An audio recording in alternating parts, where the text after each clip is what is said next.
Saudações a todos, vamos iniciar mais uma aula dedicada a estudar a termodinâmica sob regime de equilíbrio térmico. Continuando, então, nós mostramos durante a aula anterior a função universal, cuja dependência funcional está expressa em termos das temperaturas, da temperatura de fonte quente, temperatura de fonte fria, com relação à máquina térmica, ou seja, o ciclo termodinâmico, não é? O ciclo termodinâmico do tipo reversível, do tipo Carnot. Em questão, nós mostramos a ilustração na aula anterior, mostrando então um gráfico bidimensional pressão em relação ao volume, com 3 isotermas e 2 adiabáticas, onde nós identificamos 3 ciclos termodinâmicos, sendo que um deles é exatamente o ciclo termodinâmico gerado pela superposição dos 2 primeiros ciclos termodinâmicos. Muito bem. Então, aqui a função universal depende de T1 e T2, é igual a uma função universal que depende de T1 e T3, dividido por uma função universal que depende de T2 e T3. Essa igualdade, do ponto de vista algébrico, do ponto de vista matemático, é válida somente se essa temperatura T3 for uma temperatura arbitrária e, portanto, efetivamente F não depende de T3, F não depende de T3, e então, nesse caso, em particular, essa igualdade é verdadeira somente se admitirmos que F de T1 e T3 depende efetivamente, vamos até reescrever a função F minúsculo passar para F maiúsculo, depende somente de T1. E F de T2 e T3, aqui vamos admitir que dependa somente de T2, uma vez que essa igualdade só pode ser verdadeira se T3 for arbitrário e efetivamente F não depender de T3 e F não depender de T3, dependendo então aqui somente de T1 e de T2, de modo que nós podemos escrever que essa função universal é uma função que depende de T1 dividido por uma função que depende de T2, onde T1 é uma temperatura, T2 é outra temperatura, T1 é a temperatura da fonte quente, T2 é a temperatura da fonte do reservatório térmico frio. Então, ainda mais uma vez ressaltar que essa função universal que depende da temperatura, esta função universal depende somente única e exclusivamente da temperatura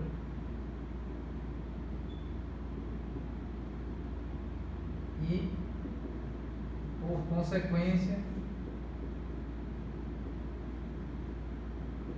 não depende das especificidades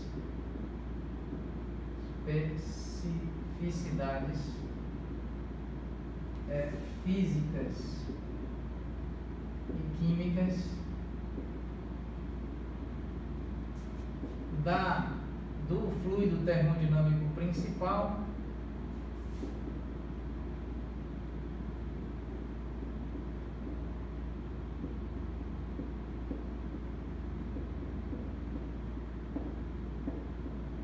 bem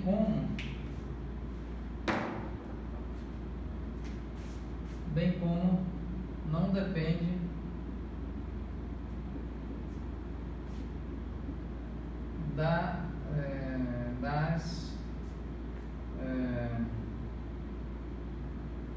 dos detalhes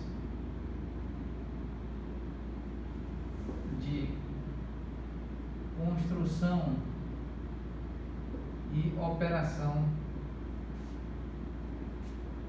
da máquina termodinâmica.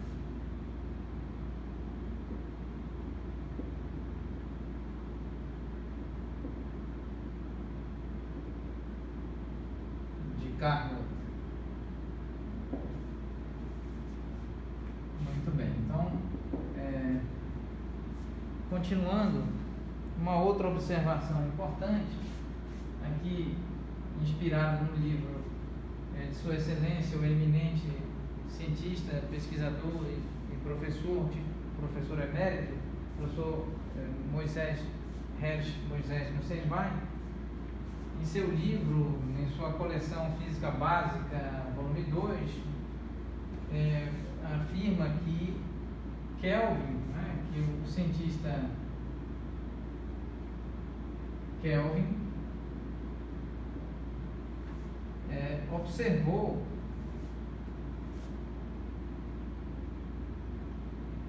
em seus trabalhos, que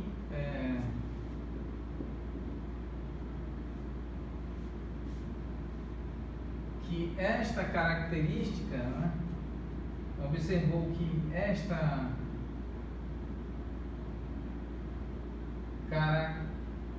característica da função universal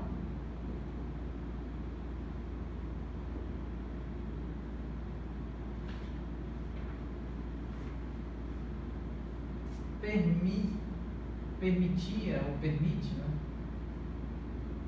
Permite a introdução, né, a definição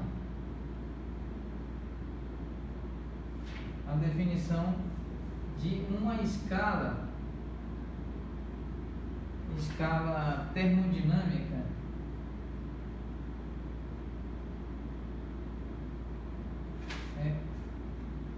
absoluta, uma escala termodinâmica absoluta de temperatura, uma escala de temperatura, sendo uma escala termodinâmica e absoluta de medição de temperatura, para medição de temperatura. Então, essa é uma escala termodinâmica absoluta. Então, Kelvin, por ocasião dos seus trabalhos, tanto teóricos, matemáticos, analíticos, quanto laboratoriais, realizados com base na análise da fenomenologia e com base num trabalho de caráter empírico, fenomenológico, experimental, desenvolveu laboratorialmente, ao lado de todo um estudo teórico, analítico, matemático, conceitual, a escala absoluta, não é? E definiu essa função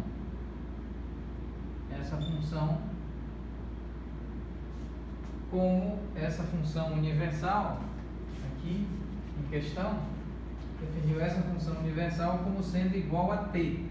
Ela depende de t e é igual a t. Então, inclusive, aqui propondo uma nomenclatura sutilmente diferente para indicar a temperatura absoluta.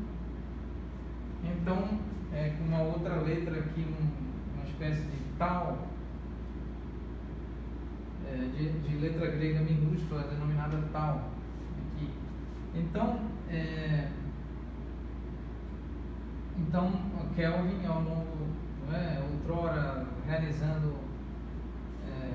atividades de pesquisa laboratorial, experimental e teórica, conceitual, matemática, analítica, entendeu que essa função universal, dependendo única e exclusivamente da temperatura, então permitia estabelecer aqui com mais segurança matemática e segurança conceitual a escala termodinâmica absoluta de temperatura. Então, Kelvin propõe que essa função, cuja dependência funcional é na temperatura, seja igual à própria temperatura, exata e precisamente igual à temperatura. Então, agora, vamos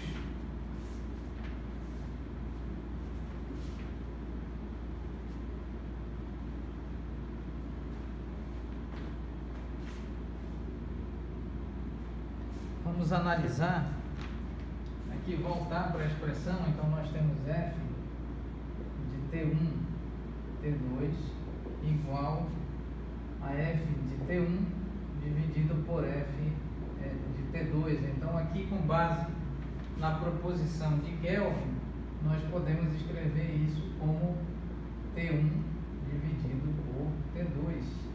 Ou, em outras palavras, nós podemos escrever como f T1 T2 igual, considerando a escala absoluta, eu ainda prefiro não usar esse tal e usar apenas o T, mas indicando que trata-se da escala absoluta de temperatura, escala termodinâmica absoluta de temperatura. E então nós podemos escrever T1 dividido por T2. E considerando também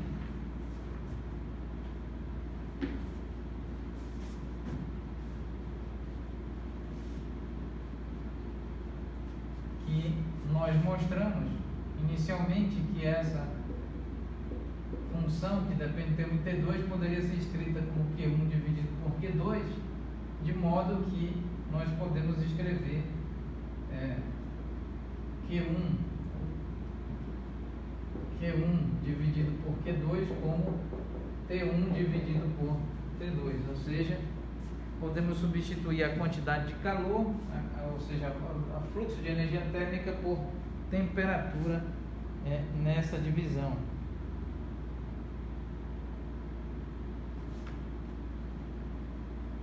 E agora vamos então considerar um importante resultado. Inclusive, isso implica que o rendimento da máquina térmica de Carnot, que é 1 dividido por Q1 dividido por Q2, 1 menos Q1 dividido por Q2, onde está?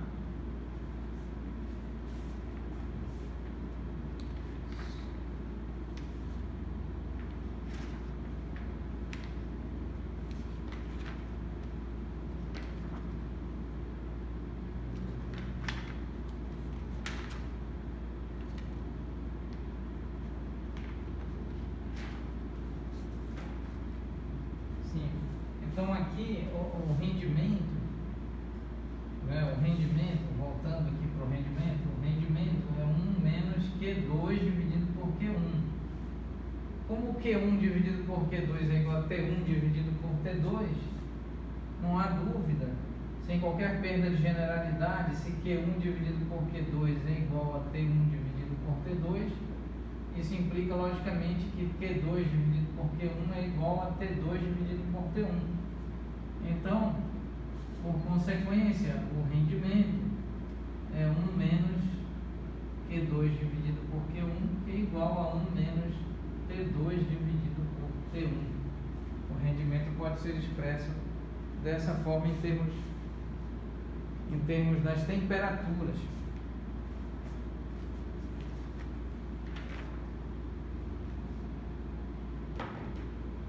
Muito bem, então vamos encerrar a aula deste ponto e retomaremos oportunamente durante a próxima aula. Muito obrigado.